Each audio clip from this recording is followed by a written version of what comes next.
Hello and welcome to a tutorial for Twilight Town key item generation shenanigans as I call them. There's several different names for it, but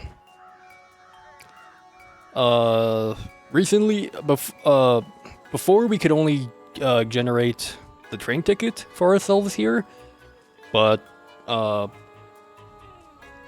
recently people have found a way to actually be able to keep the text box open and give ourselves two more key items we want, and we're going to be giving ourselves the Riverside key for the gear room. So you get to skip the whole gear room, which is nice because no one likes that room, as well as the Alta boots. So basically, what you'll do at Riverside is just go use the key that unlocks the outside, go down and get the elevator key because you already have the Alta boots, and then leave. You don't have to go into the Goomba room or anything, so it saves about 2 minutes, so pretty significant. So what we're gonna, if you're following along with the route, you'll probably have an inventory similar to this. You may or may not have a fright mask or whatever, but you'll have an excess of super shrooms. But you'll probably need one more item here because you probably use the Courage Shell and Crump, unless you're a beast. So you either have the option of either buying the Thunder Rage or a Life Shroom, if you want it. I'm just gonna go ahead and buy the Thunder Rage. And like last time, we want the Life Shroom to be still here after Chapter 5, so we don't want to... The only thing I pick up is the boost sheet in Chapter 4. And yeah, unlike last time, we do want the Jamming Jelly and Ink Coupon to both still be here, so... you can generate a fourth key item with the boost sheet if you wanted to, if you left that, but there's not really... I don't think there's too much of a... There wouldn't be anything really useful, I think, from here till Chapter 7, I guess. So yeah, to start the glitch, we're gonna bring Coops out, we're gonna walk into this item. And since we're a full inventory, we're gonna end up tossing this around. So you can only move this, you can only move items around with Coops. You can't pick it up with Mario again. It'll just drop in the same place, so I'm just gonna move up a little bit and then use Coops to pick it up. So it'll be a little closer to the bottom now. And from here I can just grab it and pick it up in front of the chest. And this is where we want it. If you want to keep the Life Shroom, when you get it to here, like in front of the chest, just toss like a leftover item. So I'm just gonna toss the Fright Mask. And as you toss it, you want to swap to Bobbery. Okay, so yeah, this is where the actual glitch happens. When you pick up the item... Okay, so right as I release this, I'm gonna hold X and up. So I'm gonna be holding Bobbery the whole time while moving up, and right after I pick up the item, I'm gonna press A few times to hopefully open the chest. It's not really a tight window, so you don't really need a mash for it, or if you're better off timing it with just a single A press, you know, that works too. But I usually just press it a few times. You can jump too early and just kind of hover over the chest a little bit, but that's not a big deal. You can just try again if that happens. The only thing I'm going to say beforehand is once you do open the chest, you immediately want to mash A and B to get out of like all the badge text boxes, the toss, or just a lot of text boxes just kind of show up, and you just want to mash out of all of it. And then eventually the toss menu will show up again. And then that's where you want it to be. If you mash too slow, the badge will still be on screen, like Mario will still be holding it up. And once you get out of the toss menu, you'll soft lock. So that's why you want to mash. I recommend A and B. There really isn't a risk to accidentally close out of the menu. At least I haven't done so, but if you feel safer just mashing A, yeah, go for it. But so anyways, to get back to where I am, yeah, I'm gonna release this. Hold X, hold up. I got it. I'm gonna mash through all that, and the item toss menu shows up again. And I have control of Mario. So hopefully that makes sense. It's kind of a lot to take in, but it's really not too bad once you've done it a few times. So from here, I'm just gonna head outside.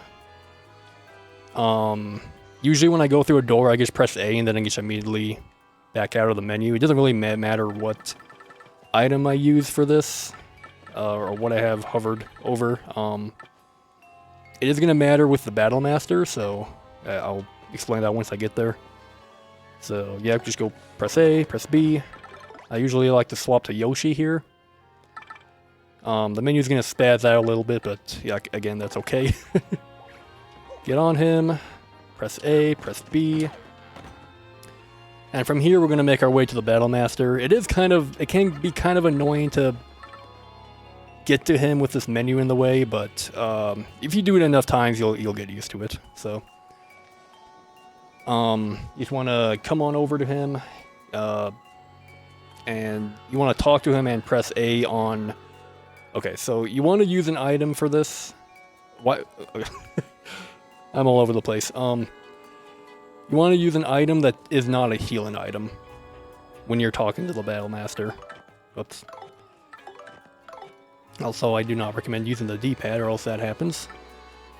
Because okay, so if you have if you select a healing item, you're gonna have this first option here, clickable, and we don't want that. We want it to be grayed out. So, so like a Fright Mask is gonna have this first option grayed out here. So you can just kind of keep mashing it, which is what we're gonna make use of. Typically, I'll have my cursor at the bottom when I come down here, but if you don't, it's not a big deal. So, yeah, I'm going to select a non-heal item, press A and talk to him. Press down, press A. So you select those options. And once this text box scrolls fully, you want to press A again. And that'll bring up his list of tutorials. As well as the bottom right menu there for the toss-in. So, this first item is the train ticket, and this is the only item we're gonna have to navigate. We're gonna have to do an input in this menu for. It's I find it a little easy to forget, but all you gotta do is press up 3 times. So 1, 2, 3, and yeah. I'd recommend using the D-pad for this as well. But we do not want to select this, by the way. Do not press A. Just press B to get out of this.